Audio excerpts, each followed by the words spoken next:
for my own stuff, of course. And I kind of took on bands just to basically make it work financially, when it needed to. But now that's not so much necessary. And I'm looking forward to this record release. This record has been under development for basically 6 years since I started working with Mark Tremonti. Right. And yeah, I mean, Mark has been a great inspiration to me on many levels, and I know I wouldn't be doing this if it weren't for my connection with him and the not so much my connection with him, but for having connected up with him and the effect that he's had on me. And it's kind of a funny story because I inspired him before he was in Creed, when he was younger. He loved that Speed Mechanics book.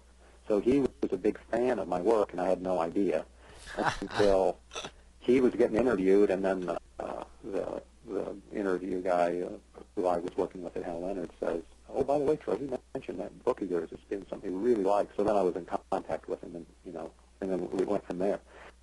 But so I inspired him, and then he inspired me, and then I re-inspired him to really finish off his lead guitar chops, because he had a kind of he had a lot of strengths, but he had a lot of holes, and he didn't have the ability to integrate his playing with his songwriting.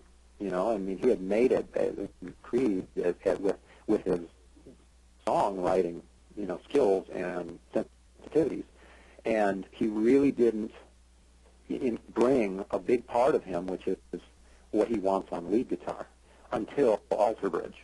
Then he finally, we got this going, and he finally is integrating it now.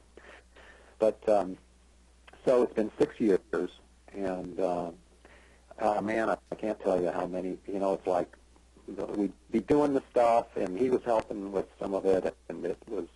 I mean, he gave me one of the biggest compliments too on that. At one point, he said that for our demo was his favorite thing to listen to for a long time.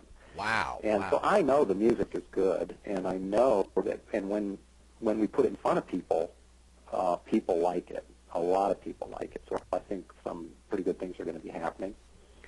But nevertheless, the way the music industry used to function, everything's turned upside down now, and everything's different now. And that is finally turning out, it looks to me now, to be like a really good thing.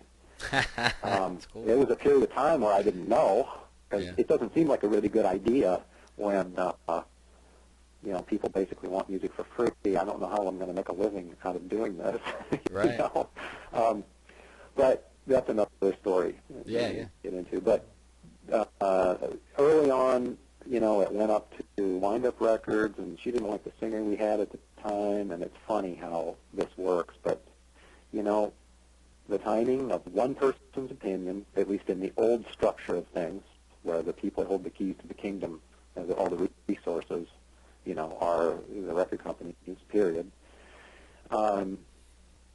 Basically, the guy happened to have an articulation style that was similar to another band that was on their label and that didn't sell. So she puts two and two together and thinks that just because he pronounces certain words in a similar way, that means we wouldn't sell. Oh, wow. I mean, isn't that the most ridiculous thing you ever heard? It's like, well, there's a whole lot more to it than that. I mean, I agree that the vocalist is important, but, I don't think it's that superficial, It's not quite, I mean, the quality of the songs and the message has something to do with it, and, whether it's genuine or an obvious fake has something to do with it, There's a lot of elements. Anyway, then we went through a bunch of different singers and finally got it together, and then I had some personal delays, and then this finally wrapping up, and now we're finally coming out with it. So I'm going to be actually starting, one of the things I'm going to do here to help launch this and to kind of reconnect with a lot of these guitar player fans of mine through the books is I'm going to launch a bunch of free guitar lesson webinars, and in the process, reconnect with these guitar players and then be able to introduce them to a lot of the music. Because, of course, like last year I did this CD for guest lesson, not a CD, guest lesson for Mark Tremonti's Sound in the Story DVD, which, by the way, is a great presentation. That DVD is really packed full of good stuff, and whether you're a fan of his or not, I would highly recommend it, as an instructional product. Cool. Because they really did it right. But and thankfully, I get to do one this summer, which is going to be cool. It's going to dovetail with the CD, and it's going to dovetail with the webinars. And but the point I was going to make is that now with the band, I'm going to be able to teach elements of music using our music, using our songs. And I think that we're going to be able to get real deep and teach a lot, and I'm going to enjoy it because I like the music. So that's fascinating. The webinars, they're going to be on your website, correct? Yeah, the technical challenge of it, I still haven't quite mastered. I've got to figure out how to get the last hurdle done.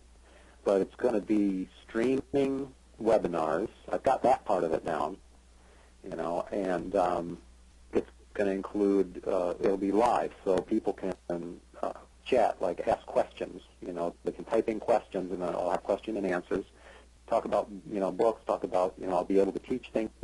And in the presentation of, not only will it have the video of me talking and playing and showing the examples and being able to respond to people's questions, there's also an area where I can put up images. So I can, I would plan on creating, I would write out the examples of what I'm going to be talking about, and they'd be up there on the screen. So you'll see the the music and talk about the music, and then, there's a lot there. I really haven't focused a whole lot on the instructional side for a while, and I got a lot of new things to say. So I'm looking forward to this.